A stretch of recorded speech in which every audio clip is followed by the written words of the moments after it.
Hey guys, it's Sam from Degree43 Hot Tubs here. Welcome back to episode 2 of Tub Talks. Now, this is our weekly podcast where we aim to take the stress out of your renovations by giving some helpful tips and tricks from numerous people around New Zealand who are in the industry. So today we've got Steve WolveKamp on with us. Now, he's a local builder in Christchurch.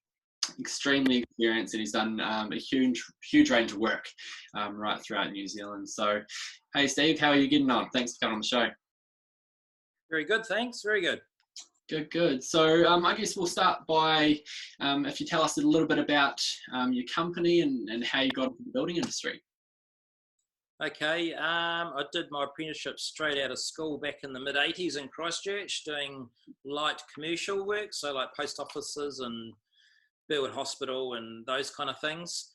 So that was about 4 years, and then straight after that I did quite a bit of travel around the world and worked in Australia and the UK and those sorts of places. Then came back and pretty much started buying and selling houses in Christchurch, St Albans and those kind of areas and fixing them up. And then we did a bit of a stint doing spec homes in Hamner up in Nelson and here in Christchurch.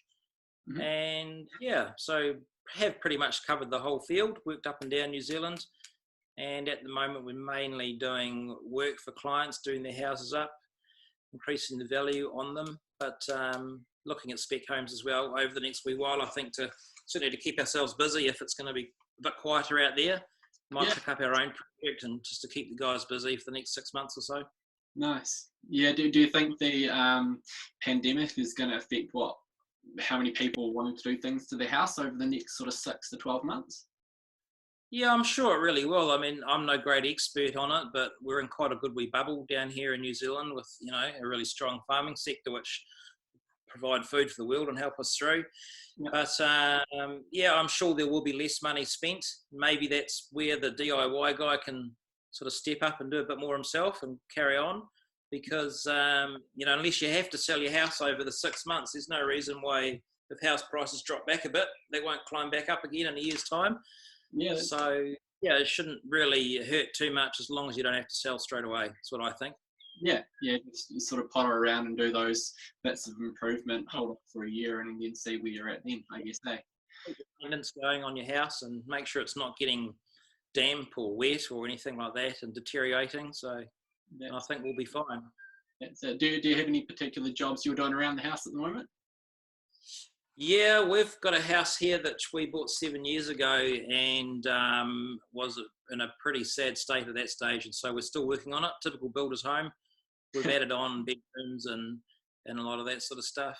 And you'll see behind me here, we've put quite a bit of cedar on the walls here and done that right through the house in various places and even the ceiling above us. And changed all the windows from single glazed to double glazed, and so just constantly doing things. But this time's been a great time to tick off some of the wife's jobs, like shelves in her office, shelves for the kids. So I've actually been enjoying doing that because it's been, tidying up the house as well and getting it to a place where we really enjoy living in it. So it's been fun, really good fun. Oh, nice one. So you purchased that house 7 years ago. Was there anything in particular you were looking for in a house when you were looking to buy it and do it up? Yeah, things that are important to me are the outlook, not only because we're here in Governor's Bay, but just, what you can see out your windows to get that real indoor-outdoor feel in your home. I suppose as a builder, I often look at a house, and the house itself I know I can change, but the outdoor areas I need to have potential, I feel, because we live in a great climate, especially in the summer months, to spend a lot of time outside. So I'm always looking at how I can improve the landscape areas of the property as well, not just the house itself. Yeah. Obviously, if there's really bad issues with the house, I'd steer away from it. But I think that when you're looking at a property, you really should consider the outdoor parts of the house as well that you can improve and create that indoor-outdoor flow. Gotcha. Yeah, and I guess they always say in real estate, location, isn't it? Yeah, absolutely. Yeah. So what's sort of hot in buying and selling at the moment? What are people looking for when they're buying renovated homes, do you think? Well, I think just that, good outdoor flow. I think people can always tidy up the bedrooms and add a wardrobe and do little bits and pieces like that themselves. But, often just something simple like throwing in a set of French doors on the north side and a nice wee deck and a couple of, nicely landscaped areas out there really draw people's eye to the property, especially when it comes to photo shoot time. We just sold a property recently and we didn't do a lot outside, but we shot off and bought a big trailer load of plants and quickly scattered them around in some pots and things. Yeah. And in the photos, it just looked fantastic. We ended up taking most of the plants away with us, but it just looked really good from a photo perspective, So I think that's really important. Obviously, the kitchen and bathroom areas are always really important, especially if there's a lady involved in the buying. She's always keen on those areas, so certainly put your money into the kitchen in particular, I feel. But it's often a bit tricky to try and figure out which areas to spend your money on. But things like curtains and things like that, I've never been bothered too much about because I find simple things like that people can add really easily. Yeah. For me as a builder, I probably think about more the bigger things that change the immediate feel of the house and the look of the property online. Yeah. And is there any sort of advice you can get for, because I can imagine there's a lot of our clients and people watching this that are wanting to sell their house to free up some cash flow. So is there some advice on ways they can make it look really nice but save some money?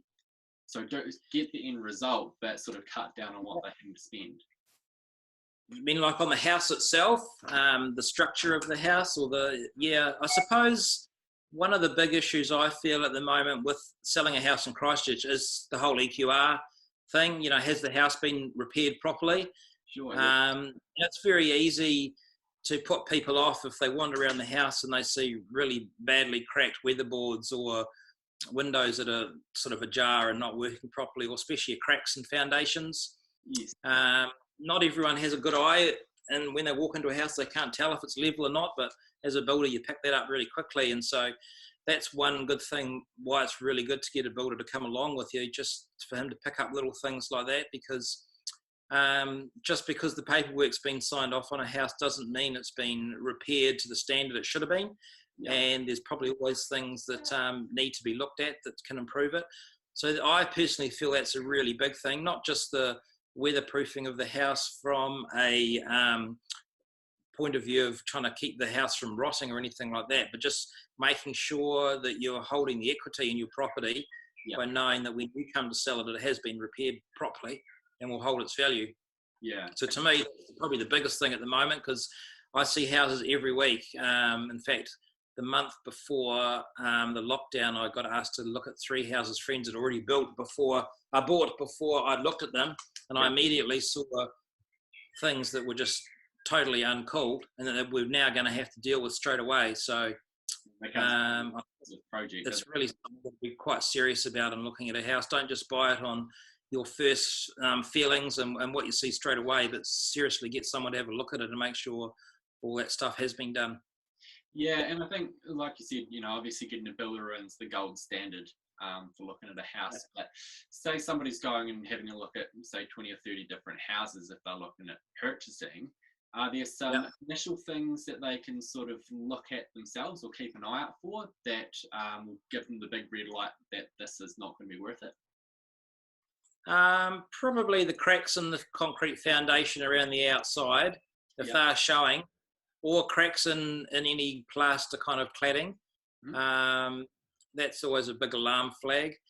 And the other thing is obviously the floors being out of level, which, as I say, it's sometimes a bit hard to tell, but it's really well worth taking a level with you and just throwing it down in the odd room. If you feel a bit embarrassed at an open day, just say to the agent, I'm quite keen to have a look at this, but I want to come back, just with you and the agent, and, even just a metre long level put down in the bedroom will soon tell you whether, it's okay or not. Yeah. So, yeah. Okay. No, cool. And obviously there's a lot of people in lockdown at the moment, not able to get builders in. Is there sort of any advice for things that people are able to do just with mainly their time in their hands to do a bit of make it look nice?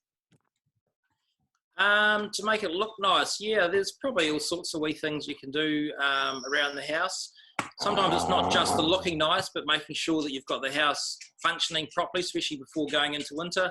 Yeah. You know, checking things like are the downpipes all working properly, and is the water getting away from the house? And once again, that can be an issue that could have something to do with the earthquake if the water's not getting away from the house. If you've got a known wet spot in your property, maybe grab a hose and stick it down the downpipe riser and making sure the water's getting away. So just some basic home maintenance, things like that. Inside the house, there's all the wee little bits and pieces of maintenance to do, like clearing your blocks, S-traps underneath your basin and things like that. But people aren't going to notice that if they're coming to have a look through your house. But as I say, really it's things like cracked paintwork and things that are glaringly obvious in front of people. They're the things that I'd be sort of initially trying to work on. And then maybe just decide if you are going to spend some money, where's the best place to spend it. Yep. Obviously in the visible areas, the areas that are really going to stand out to people and catch their eye. Yeah. So, yeah. Okay, so if somebody is watching this podcast and they're looking around their house at the moment and seeing those things, it's all been ticked off by EQC and all those sorts of things. What sort of help and what advice can you give them? Well, obviously, I'm more than happy to come and have a quick look through anyone's house and tell them what I think and whether it's been fixed to standard or not. Otherwise, if you've got a builder friend or anyone that's sort of quite knowledgeable with houses or property, just don't be scared to get them to come around and have a quick look. You know, you're better to know than not deal with it. We've had just a couple in the last month or so where we approached the EQR and they've been more than happy to send people out straight away to look at repairing it, and they seem to have the funds there to do it. And so just don't be shy, basically, because as I say, it will come up when it comes to sell your house if it hasn't been done. So don't be shy. Yeah, it's interesting because I thought, I would have thought by now that most of that stuff would have been sorted, and I know there were a lot of botched repairs after earthquakes.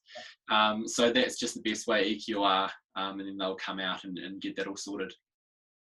Absolutely, and especially if there were some repairs done, like we're looking at a house at the moment where they're going to repile the whole house, and it possibly is quite historic, a lot of the movement in it, but because Fletcher's went in there and they did actually play around with 3 or 4 of the piles under the house, they've kind of put their name on it. So it means that we do now have to fix the whole thing.